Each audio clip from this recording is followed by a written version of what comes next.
श्री गणेशाय नमः। चतुर्थ अंशे नवमो अध्यायः। श्रीपराशरुवाच रजस्तु पञ्चपुत्रश्च तान्यतुल्बलपराक्रम साराण्ययासनः देवा सुरसङ्ग्रामारम्भे च परस्परदीप्सवो देवाक्षा सुराश्चक्ष ब्राह्मणमुपपेतय पप्रचु भगवन्नः स्माकमत्र विरोधेय कत्र पक्षो जेतः भविष्यतीति यथा भगवान् येषामर्थे रजिरातायुधो योत्स्यति तत्पक्षो जेतेति अथ दैत्यरूपेत्य रजिरात्म साहाय्यः दानायाभ्यर्थितः प्राह योत्सयहं भवतामर्थे यद्यहमर्जयाद्भवता मिन्द्रो भविष्यामित्यया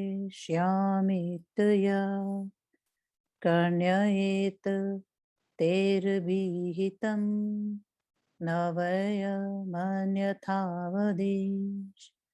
वदिष्यामोऽन्यथा करिष्यामोऽस्माकमिन्द्रः प्रह्लादस्तर्थमेवाय मूढम् इत्युक्तवान् गतेष्वसुरेषु देवैरप्यसावव निपतिरेव मेतो स्तेनापि च तथैवोक्ते देवैरिन्द्रस्त्वं भविष्यसि सम्यविपसीतमा रजिनापि देवसैन्य सहायेन नेकरमः स्त्रतस्तदशेषं महासुरबलं निषोधितमर्थय जितारिपक्षश्च देवेन्द्रो रजिचर्णय युगलमात्मनः शिरसा निपीडयः भयत त्राणादन्दाना भगवानः समर्पिता शेषलोका नामोत्तमोत्तमो भवान् यस्याहं पुत्र स्त्रीलोकेन्द्र स चापि राजा प्रहस्याः एवमस्त्वेवमस्त्वन तिक्रमणीया हि वैरिपक्षादप्यने विधचाटुवाकय गर्भाप्रणतिरित्युक्त्वा स्वपुरं जगामः शतक्रतुरपीन्द्रत्वं चकार स्वरयाते तुरजो नारदर्षि चोदिता रजिपुत्राशशतक्रतु मात्मपितृपुत्रमा समाचाराद्राजयं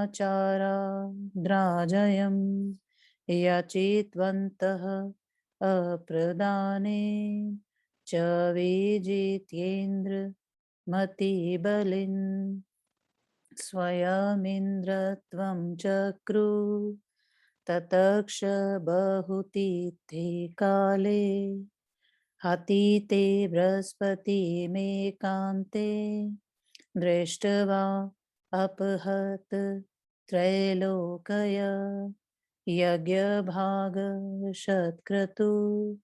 रुवाच बदरीफला मात्रमप्यर्हसि ममाप्य यायनाय पुरोडाश खण्डं दातुमित्युक्तो बृहस्पतिरुवाचः यदेवं त्वयाहं पूर्वमेव चोदितस्तस्यां तन्मया तव दत्थ किं कर्तव्यमित्यल्पैरेवाहु भीस्त्ववां निजनं पदं प्रापयिष्यामीत्यय विधाय तेषां मनुदिन माभिचारिकं महा बुद्धिमोहाय शक्रस्य तेजोभिवृद्धये जुहावः ते चापि तेन बुद्धि मोहेनाभिभूयमानः ब्रह्माद्विषो धर्मत्यागिनो वेदवादपराण्मुखा बभूवुतस्तान्पेत धर्माचारानिन्द्रो जगानः पुरोहिताप्यायेत्य तेजाश पुरोहिताप्यायित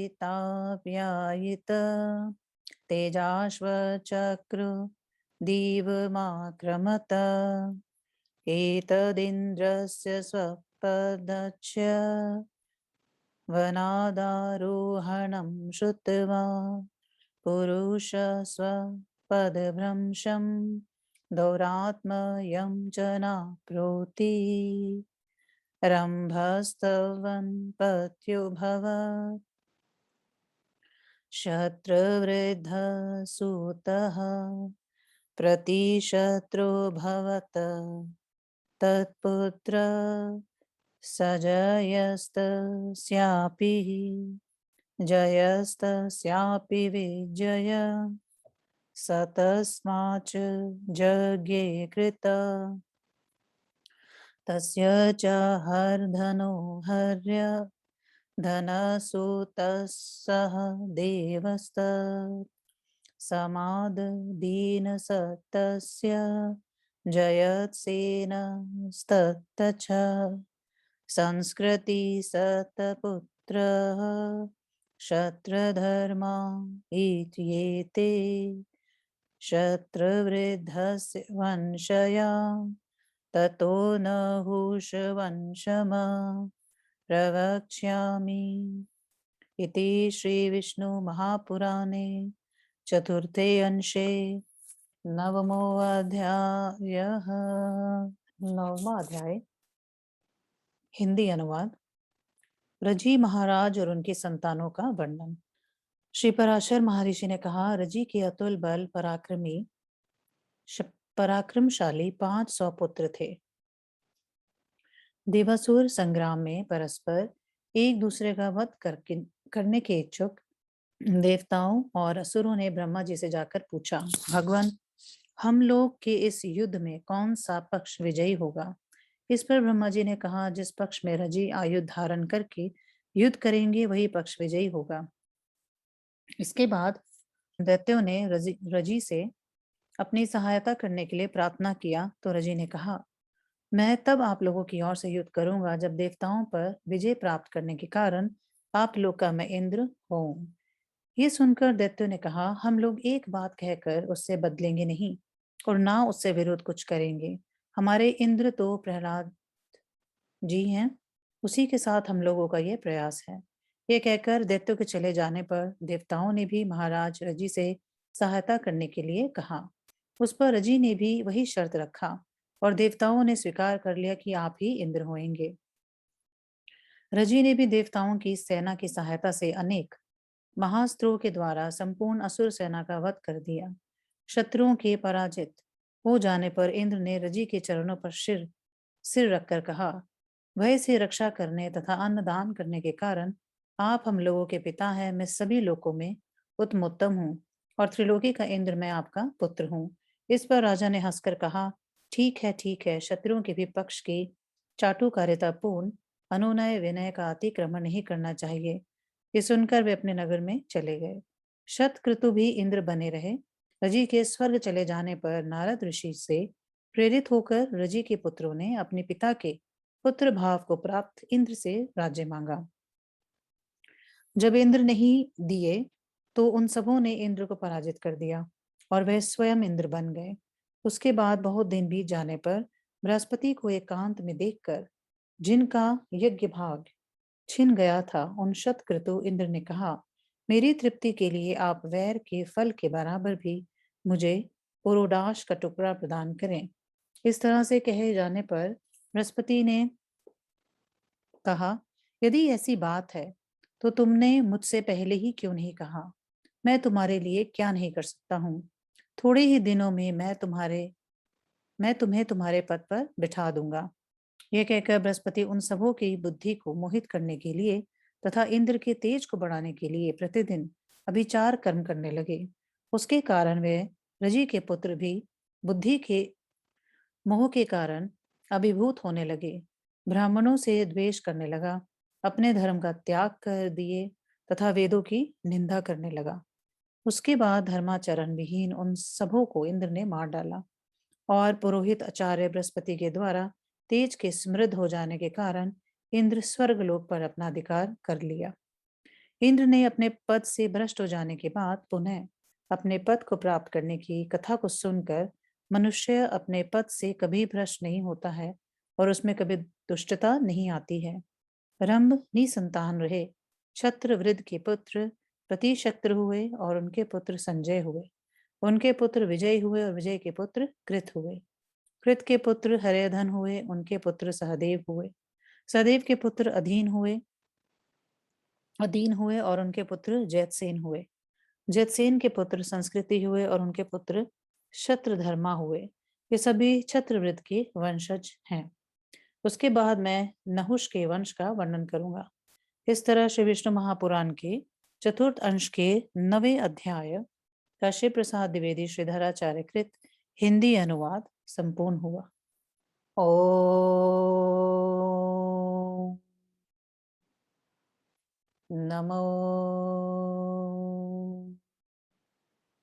भगवते वासुदेवाय।